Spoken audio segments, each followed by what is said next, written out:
Okay, guys, so I just saw this article on lawandcrime.com about Diddy's case. You know how his lawyers filed an emotional his lawyers filed an emergency motion yesterday because of the prosecutors and how they had raided Diddy's cell, taken notes and other paraphernalia, and used those notes to ask the court to deny Diddy's bail.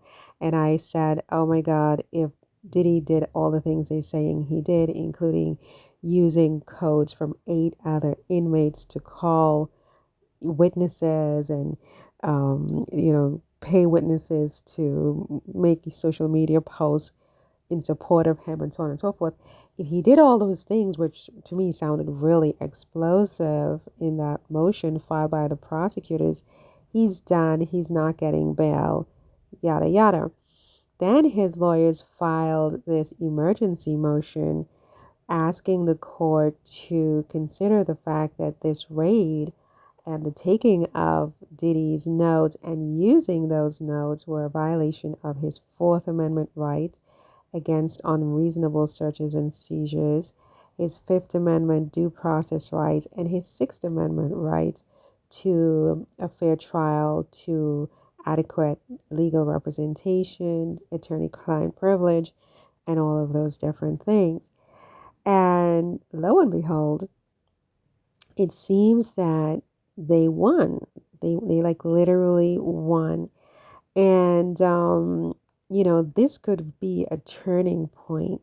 I mean, it may be too soon to say that, but I think potentially, it could be a turning point. I mean, it certainly is a significant victory. I think his defense team has achieved a significant victory, right? During this emergency hearing, they have successfully drawn the court's attention to a potential constitutional violation or constitutional violations, plural, stemming from the October raid on Diddy's jail cell. Remember how there was this big thing in the news and it sounded like a routine, investigation in the jails, but this was a pretext to raid Diddy, you guys. Like, what? What? Right in our faces like that? You did that, you guys? Wow, right? Wow. What if people don't have money to pay big lawyers to defend them? They're in deep trouble, right? When you have prosecutors doing things like this, honestly.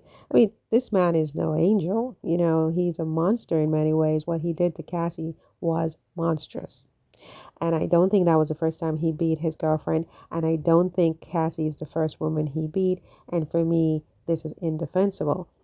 That said, we're talking about racketeering and a whole bunch of other charges that they brought this man up on. Where is the evidence of all of these federal crimes? Domestic violence is not ipso facto racketeering and all the rest of it. And it just seems like these prosecutors are willing to, if not plant evidence, to tamper with evidence to win. They're willing to fight dirty to put this person in prison for charges that so far, where's the superseding indictment? And speaking of that, why hasn't there been all of those civil cases by Busby where men are saying that at 10 years old, this man abused them? Why aren't any of these plaintiffs, these petitioners, why are they not part of the indictment? I mean, can you imagine you have a 10-year-old child, you take your child to this man for music training or whatever. He abuses your child, he abuses your child. I mean, use your imagination. He's a man, the child is a boy. He amuses he abuses your child, right? Your child is 10. And you're going to tell me that a 10-year-old goes home after being abused by an adult and there's no anatomical evidence? The child is not complaining of pain. The child is not bleeding. The child is not hurt. The child doesn't have a fever. I mean, I think I would have a fever, for God's sake, at least, right? If something like this happened, right? Nothing, right? And you expect me to believe how many ever decades later that this occurred? You were 10, you had parents, and you were anatomically rearranged by an adult male, and there's no anatomical evidence, not even a little discomfort. Mommy, it hurts. I mean, nothing. Give me a break. Anyway, I digress. So the defense successfully drew attention to potential constitutional violations stemming from this raid, right? Now, apparently, the investigators, as you all know, who went into the jail, photographed pages of Diddy's notes and, exposed attorney-client privilege information such as trial strategy, witness plans, and expert testimony areas to the world, by divulging this in this motion that they made, right? And the judge, surprisingly to me, because I didn't think this judge sounded very whatever, but the judge expressed serious concerns about the breach of the attorney-client privilege and suggested that it could undermine the integrity of the entire case, you guys, which I have to agree. I mean, you can't trust these prosecutors. They're willing to fight dirty to win, and that is not the job of a prosecutor, right? They should want a fair trial, not just to lock people up, just to lock them up, right? Just to win. I win because I locked you up and I threw you in jail for the rest of your life, disregarding truth and facts. Again, the fact that this man beat his girlfriend doesn't mean he committed racketeering. The fact that he beat his girlfriend doesn't mean he sodomized a 10-year-old either, right? We need to keep some perspective and some objectivity. Present the evidence and present it in a way that is above board, right? Now, this development signals potential challenges for the government, in my opinion, ahead of the bail hearing on Friday. Now, they could still win the bail hearing. The government could totally still win. The prosecutors could totally still win this, but I think that, it's not going to be necessarily a slam dunk, right? The defense is arguing that the photographed materials, because they photograph all of Diddy's legal pads and stuff like that, have already been used to Combs's detriment. And this is against the rules, right? Particularly in opposing bail, right? And they have framed the raid as a pretext to gain access to privileged communications. And I don't really see how the prosecutors um, argue that this is not true. This is clearly what happened here, right? And the court appeared sympathetic to this argument, right? The U.S. District Judge Arun Subramanian, can't say that word, questioned why the materials were photographed instead of simply seized. And the judge expressed skepticism about the prosecution's oversight in the raid, right? Now, I think that this success that the defense team has, enjoyed bolsters the narrative that Combs's rights have been violated, right? Potentially, this could tilt the balance in their favor in upcoming proceedings, whether it's a motion to dismiss, whether it's a motion to get the surveillance footage of the raid, whether it's a motion to disqualify the prosecution team. They could do that. They could ask the court to just disqualify the whole prosecution team just for this alone, because they can't really be trusted. They're not playing with clean hands here, in my view, if all of this is true, right?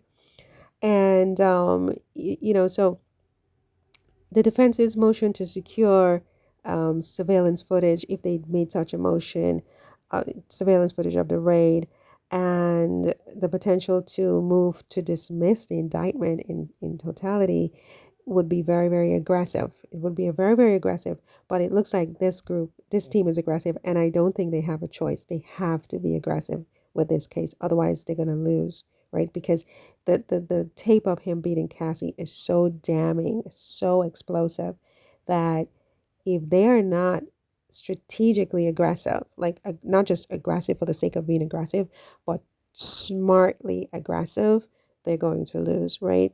Now, if the court sides with the defense on limiting or excluding the use of these materials, including that tape, because now I think they need to move to suppress that tape, right? They now need to move to suppress that tape because that tape was leaked. Now, I don't know if it's the prosecutors who leaked it or somebody who was trying to help the prosecutors who leaked it, but somebody leaked it and that person wasn't trying to help Diddy, right? Now, if the court were to exclude all of these materials, it will significantly weaken, if not completely topple, the government's case, right? The prosecutor's case. Now, the bail hearing on Friday will likely build on these developments from yesterday. Again, the government could still win. Be very clear. I'm not saying that this is a slam dunk for the defense. I'm just saying that it's starting to tilt a little bit in their favor with this, right? With the defense emphasizing the government's mishandling of privileged materials as part of their broader argument for Combs's release, this could be good for Diddy. Now, the court's concern over the government's conduct could increase the likelihood of bail being granted, allowing Combs to prepare for trial under less restrictive conditions, right? The tides are turning in the case, I think. I kind of think so, right? And this is where they have to go in for the kill. Go in for the kill. Move to suppress that video footage in the hotel. I mean, who leaked that? And that person should be sanctioned as far as I'm concerned. And if the court grants that motion, then you go right in for a motion to dismiss because they will have no leg to stand on. There's no superseding indictment. They're still trying to get dirt. They don't have the case is a nothing burger. The charges, I'm not saying he didn't beat Cassie and he paid her $30 million in restitution. Don't forget. And she's fine. She's now married with 2 kids, right? But the racketeering and all of that, it's a nothing burger. They're still trying to build that case. They're still trying to get people to come forward to say this, that, and the third. Where are all the people who are at the Tony Busby civil suits? Why aren't they, potential plaintiffs or petitioners in this case? What about the little children, the 10-year-olds? Where's the evidence that they were anatomically rearranged from being, sodomized by a grown man?